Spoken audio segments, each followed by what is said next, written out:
Guys நாங்கள் ரீசெண்டாக வந்துட்டு ட்ரிவாண்ட்ரம் வர்க்கலா ட்ரிப் போயிருந்தோம். இந்த வீடியோவில் வர்க்கலாவில் நாங்கள் என்னென்ன பிளேசஸ்லாம் சுற்றி பார்த்தோம், வர்க்கலாவை எப்படி ரீச் பண்ணோங்கிற இன்ஃபர்மேஷன்லாம் நான் உங்களுக்கு ஷேர் பண்ணுறேன். இது வந்து 3 days trip. So Chennai to Trivandrum ஃப்ளைட்டில் வந்துட்டு வந்தோம் மார்னிங் 4 o'clock. ட்ரிவாண்ட்ரம் ரீச் ஆக 6 o'clock ஆயிடுச்சு. அப்புறம் வந்துட்டு ட்ரிவாண்ட்ரமில் ஒரு 2 temples மட்டும் பார்த்துட்டு வர்க்கலாவுக்கு வந்து பார்த்திங்கன்னா ஆஃப்டர்நூன் 12 o'clock ஸ்டார்ட் பண்ணோம் காரில்.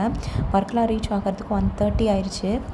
வர்க்கலாவில் வந்துட்டு ரெசார்ட் புக் பண்ணியிருந்தோம், இந்துஸ்தான் பீச் ரிட்ரீட்.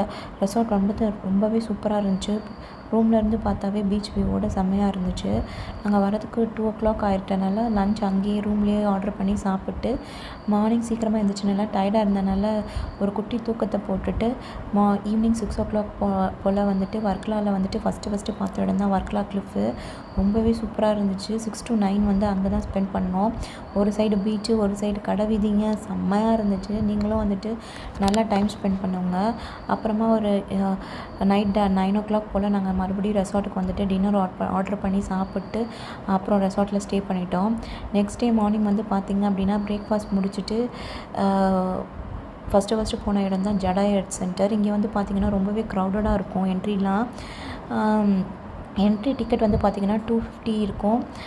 ரோப் காருக்கு 285 கேட்பாங்க. கிட்டத்தட்ட பார்த்திங்கன்னா ஒரு பர்சனுக்கு 500 ஆகும். முக்கியமான விஷயம் என்னென்னா வந்துட்டு கையில் வந்துட்டு கேஷ் வச்சுக்கோங்க, ஏன்னா கேஷ் தான் அக்செப்ட் பண்ணிக்கிறாங்க.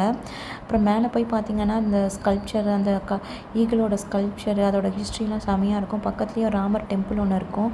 அப்புறமா ராமர் பாதம்லாம் இருக்கும். கிட்டத்தட்ட பார்த்திங்கன்னா ஒரு 1.5 hours இங்கே நல்லா ஸ்பெண்ட் பண்ணலாம். நல்லா ஃபோட்டோஸ்லாம் வந்துட்டு எடுத்துக்கோங்க.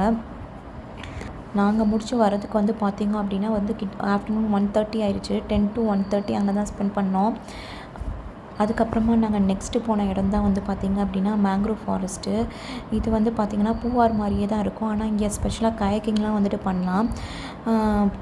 நாங்கள் வந்துட்டு ட்ரை பண்ணல, ஏன்னா எங்கள் பாப்பா இருந்தனால எங்களால் ட்ரை பண்ண முடியல. நீங்கள் வந்து பேச்சுலர்ஸாக இருந்தால், கப்பிள்ஸாக இருந்தால் கண்டிப்பாக கயாக்கிங் பண்ணுங்கள். நாங்கள் வந்துட்டு நாட்டு படகுன்னு சொல்லுவாங்களா, அதில் தான் போனோம். இங்கே காஸ்ட் வைஸ் பார்த்திங்க அப்படின்னா வந்துட்டு 3000 கிட்ட கேட்பாங்க. ஆனால் நீங்கள் அடித்து பேசணும். நாங்கள் 1500க்கு போனோம். ரொம்பவே சூப்பராக இருந்துச்சு. நல்லா வந்துட்டு மைண்டுக்கு பீஸ்ஃபுல்லாக வந்துட்டு இயற்கையோடு ஒன்றி நல்லா இருந்துச்சு. நீங்களும் ட்ரை பண்ணி பாருங்கள். ஒரு 1 hour வந்து செம்மையாக இருக்கும். அப்புறமா வந்துட்டு நாங்கள் மேங்க்ரோவ் ஃபாரஸ்ட் முடிச்சு வரதுக்கு வந்து பார்த்திங்கன்னா ஒரு ஈவினிங் வந்து 5:36 ஆகிடுச்சு. அப்புறம் நாங்கள் திரும்ப வந்துட்டு பார்த்திங்க அப்படின்னா வந்துட்டு ரெசார்ட்டுக்கு போயிட்டோம். ஏன்னா நாங்கள் ஆஃப்டர்நூன் லன்ச் வந்துட்டு சரியாக சாப்பிடல. திரும்ப வந்து ரெசார்ட்டுக்கு வந்துட்டு லஞ்சு சாப்பிட்டு நாங்கள் போய் படுத்து தூங்கிட்டோம். அன்றைக்கி டே வந்து அதுவே முடிஞ்சு வந்து நாங்கள் நெக்ஸ்ட் டே என்னென்ன போகலான்னு பிளான் பண்ணிவிட்டு அங்கே